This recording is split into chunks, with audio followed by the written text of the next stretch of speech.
हर आतंकी हमले की पाकिस्तान को भारी कीमत चुकानी पड़ेगी।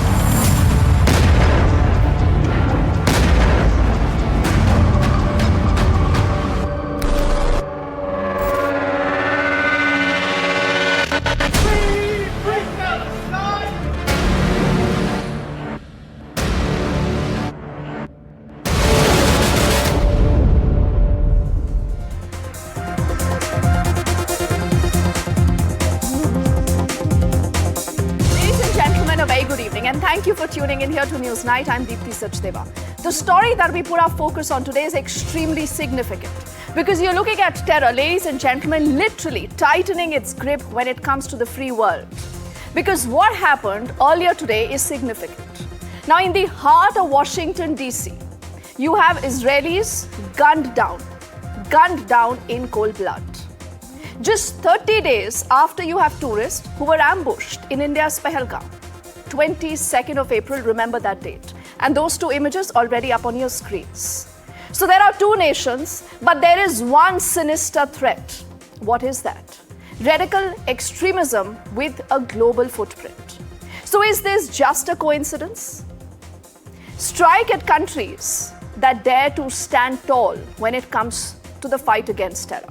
From the valleys of Kashmir to the streets of America's capital, the message is chillingly clear. That terror knows no borders, terror knows no limits, and clearly, terror knows no humanity. So why are Israel and India in the crosshairs tonight? Who's orchestrating this transnational hatred? And more importantly, the question we are asking, who's next? Who could be next? So this, ladies and gentlemen, is not just a warning, but this is a wake-up call. The war on terror isn't over. It has simply changed what we call zip codes. So the focus on News Night tonight, India, Israel and terror, from Pahalgam to Washington, what has changed? And what is it about this fight against terror? Let me quickly say good evening to our panel of guests joining us, and it's a pleasure to introduce Dr. Lauren Daganamos, member of the Deborah Forum, lecturer and also researcher in the Department of Political Science and the Security Studies program at the Ballia University, specializing in Indian foreign policy. We also have Jonna Blank, author of the former advisor to President Biden. Thank you so much. And Dr. Brahmachalani, a strategic affairs expert. So we have, this panel of guests joining us, explaining to us the America story, the Israel and the India perspective. And that is why it is extremely important to ask certain straight questions. And with the permission of our guests, let's put out those questions that will drive the conversation tonight.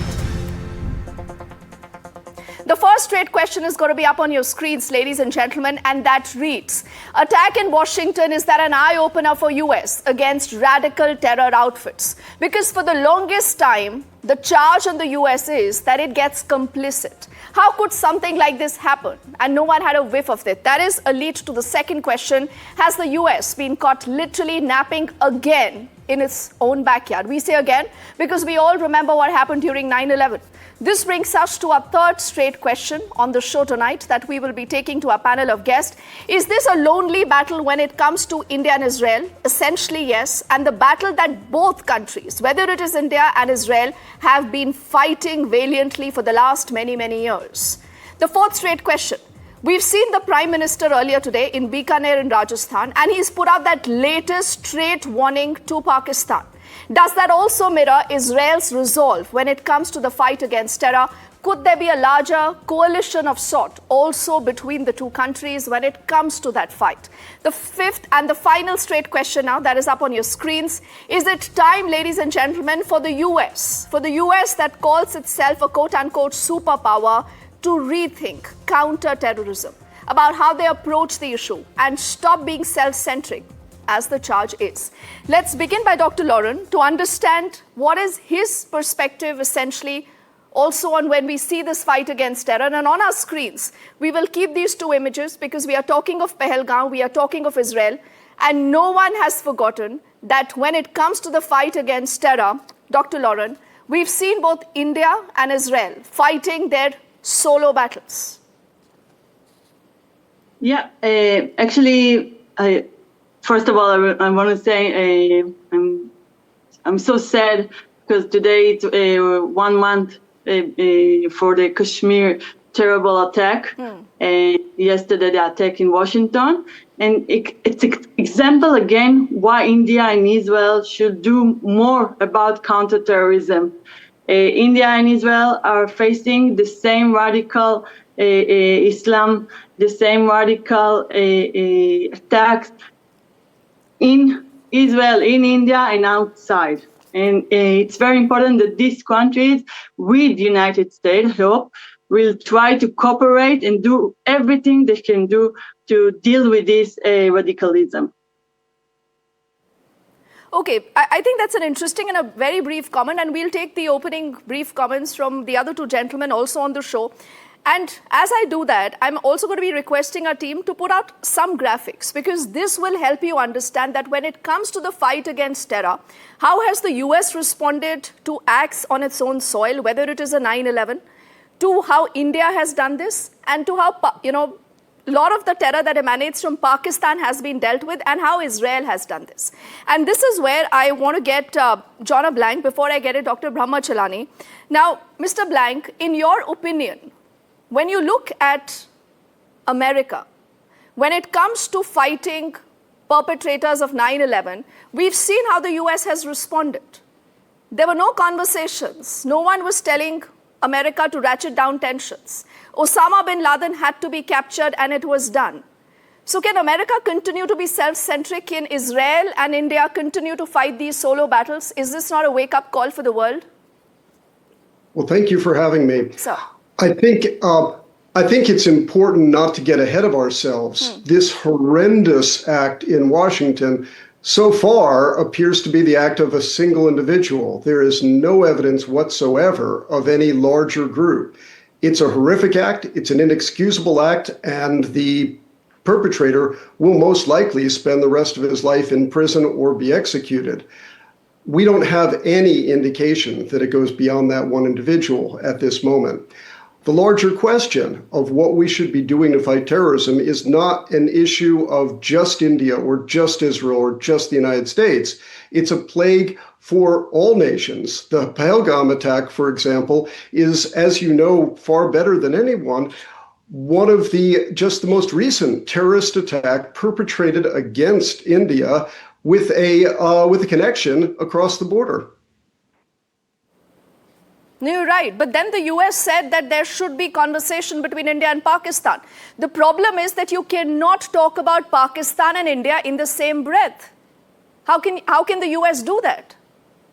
I agree. I think the US should be much more clear in saying what we all know, which is that for India, groups like Lashkar-e-Taiba and Jaish-e-Mohammed have been supported by Pakistan's ISI for decades and continue to be. Yes, and there are so many more questions that I'm sure Dr. Lauren and Jonna would also want to respond to, but I want to get Brahmachalani. But I just want to leave this thought in our viewers' mind that look at the loan of the IMF, the bailout that happened vis-a-vis Pakistan. A lot of monkey balancing that we see a lot of these quote-unquote superpower nations still wanting to do. But Dr. Chalani, the fact is that India and Israel both have fought this battle, and they've done pretty well in this battle. But going ahead, because terror knows no boundaries, like we have seen today, does this not entail that America also needs to revisit its counter-terrorism policy? And the answer is yes, of course, because the global war on terror has been politicized. The politicization of the global war on terrorism has resulted in selective fight against terror. As a result, we are now facing some harsh realities. The 2 Israeli embassy staffers killed in Washington, and today 1 Indian Army soldier was killed by terrorists in Kashmir. So we have terrorism manifesting itself across the world, but Israel and India are located in very troubled neighborhoods. In fact, each time I've been to Israel, one question that Israelis love to ask is whether India's neighborhood is worse than Israel's, or Israel's neighborhood is worse than India's. The fact is that both Israel and India, when they look at their neighborhoods, they see threats from all directions.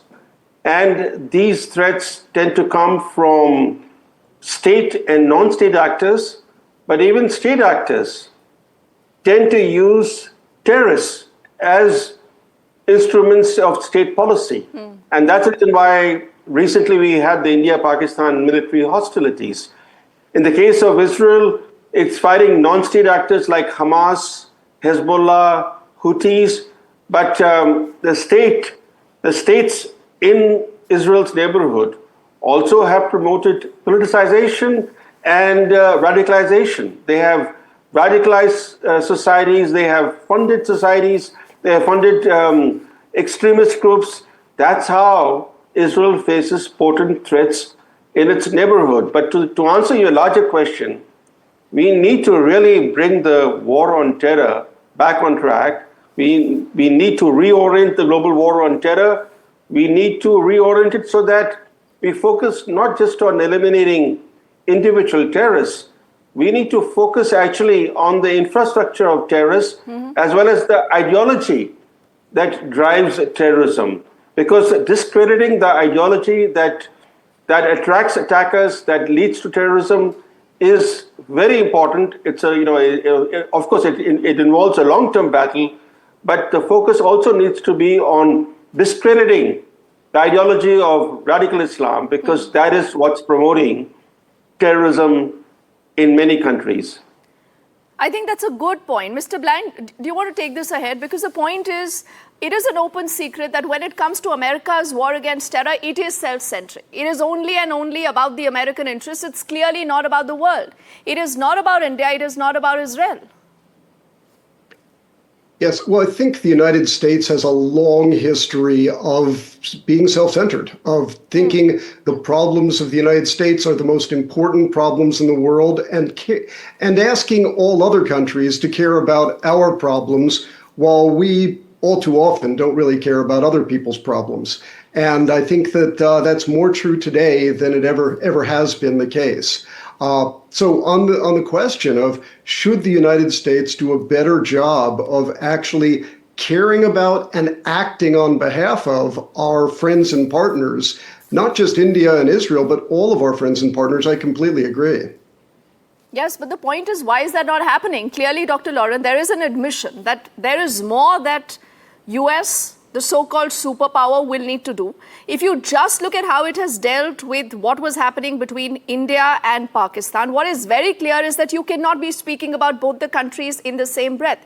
You need to dehyphenate that relationship, because Pakistan is the aggressor and India is the victim. And then if you tell India that, listen, you need to ratchet down the tension, and India says that, listen, we have a new doctrine, we have drawn a new red line in the sand, then this is just the way forward. Is the US pushing other countries to do this, to toe that line then? So, if I may say, India is not weaker. India is much stronger than Pakistan and from other countries in the Indo-Pacific. I think India now in 2025 is in another shape, the global power. And I understand why Modi changed the doctrine, but I think it's very dangerous, because to say for every terror attack, we will respond, it's very problematic. And I said it as an Israeli person that we cannot pay attention or to do stuff that we want every day, because in India, the attack, it's not only, only 3 years or 5 years. It's almost daily, like in Israel. So it's very problematic to say, every attack we will do the same response. We need to do something else.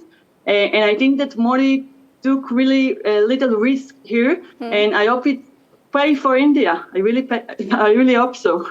Okay, but why do you think, Dr. Lauren, before I get in Mr. Blank and then Dr. Chalani also, that why do you think the US was not able to contain this attack in the first place? Because people are asking this question, that this happened in our own backyard. Because I think they don't realize, Trump administration, how much deeper the anti-Semitic and how much deeper the hate for Jews. Last year, we see all the protests in the universities, and yesterday we saw the results about that.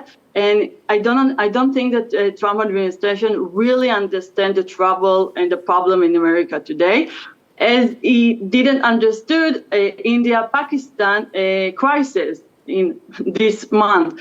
When he say go to dinner together, I understood, okay, he doesn't see all the picture. He doesn't understand the roots of this conflict. Okay, I'm glad that you've spoken about the Jews, because there was this other comparison that I wanted our guests to look at. Dr. Chilani, why don't you come in on this point? See, the truth is that the Jews here were under the target when it comes to the attack that we've seen in DC earlier. And the Hindus were targeted when it comes to Pahalgam. So that is where also there is a lot more similarity on how these attacks and how the entire radical outfits that we need to deal with have been operating. Something, again, that America for the longest time hasn't been able to realize. You're absolutely right. The targeting of individuals because they belong to a certain religion clearly is, what's common between the two attacks, the one in Pahalgam and the one today in Washington, D.C., except the one in Washington, D.C., the perpetrator was a single individual, and he targeted two innocent Israeli embassy staffers. In the case of Pahalgam, there were multiple. It was a group of attackers. They killed individuals in front of their families, their children. They asked people what their religion is. Then they slaughtered them in front of their wives and children. So the comparison between the two may not be similar, but the point that you're making, Deepti, is right, that when you select your targets on the basis of their religion, it clearly shows that there is the terrorism of this kind is driven by a particular hatred, religious hatred towards other faiths. And one other thing that we should always keep in mind is that, when you look at these terrorist attacks, and for example, in Sri Lanka, there were these deadly Easter Sunday attacks in 2019. In Dhaka, Bangladesh, we had the 2016 cafe attack. And these attacks that Israel has endured, the attacks that India has endured, and the attacks that take place often even in the US, the common thing in all these attacks is that the perpetrators, the terrorists, they're not driven by poverty or ignorance. Exactly. Often they come from they're educated killers. Sometimes they come from wealthy or upper middle class backgrounds, and what drives them is this kind of indoctrination that we need to fight.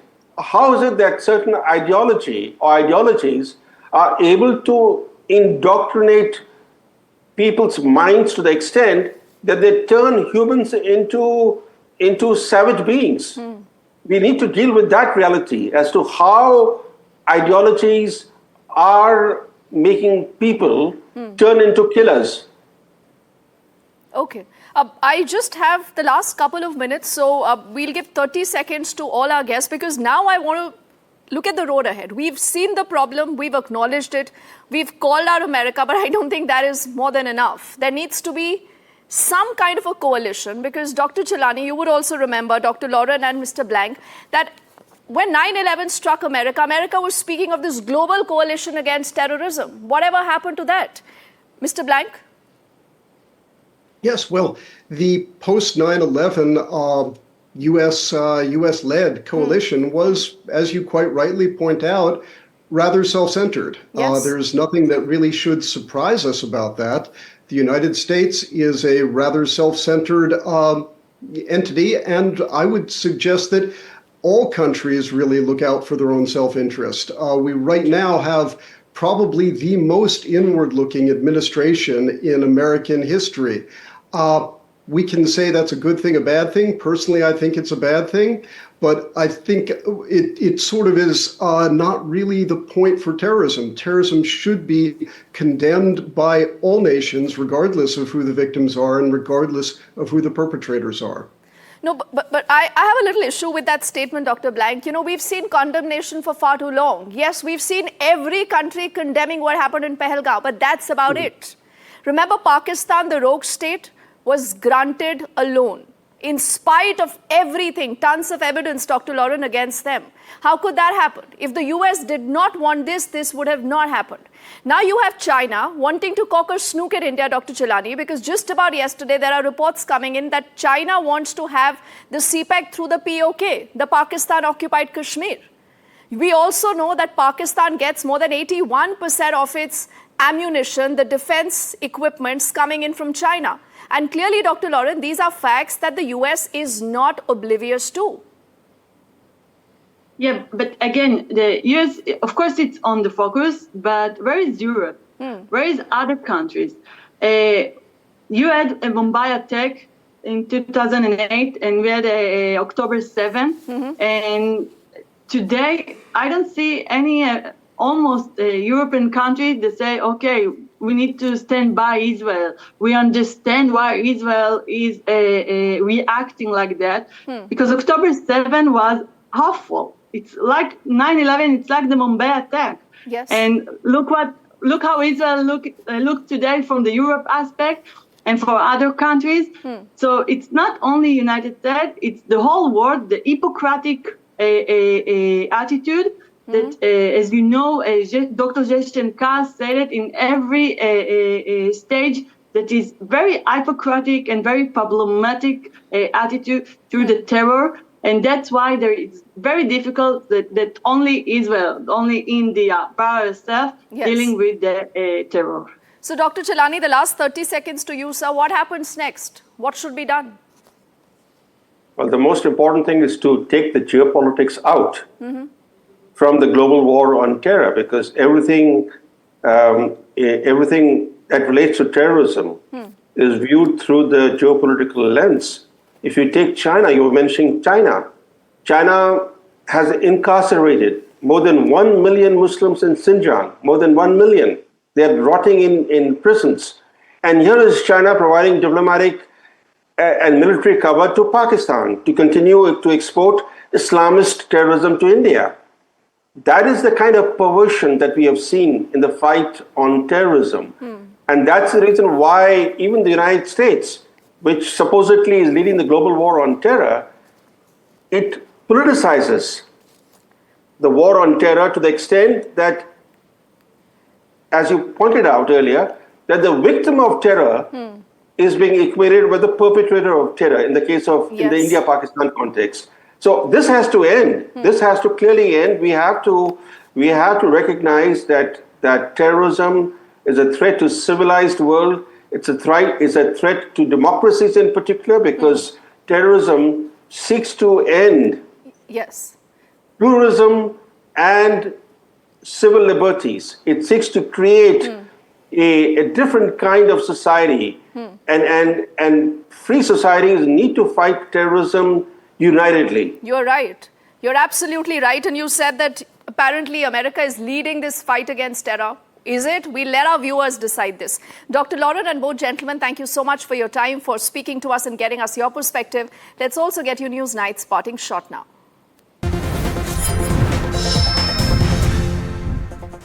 So India and Israel, remember, have long fought their own battles, like we've discussed, when it comes to terror. And they've done this relentlessly. They've done this resiliently. But the Pahalgam attack and what happened in DC earlier, remember, are more than just headlines. They are a global wake-up call. This, ladies and gentlemen, is no longer a fight just for India and Israel, as you must have understood, because terror is borderless and terror is definitely ruthless. If you think that it won't reach your doorstep, you need to think again. The time for silence is over, and so is the time right now for lip service. Also, that is not required. You cannot have double standards, because this is the time for unity. The world needs to rise and the world needs to fight terror together, and we hope that so-called superpowers are listening. We here in the country will continue to raise the voice and the fight against terror. Thank you so much for watching. Good night.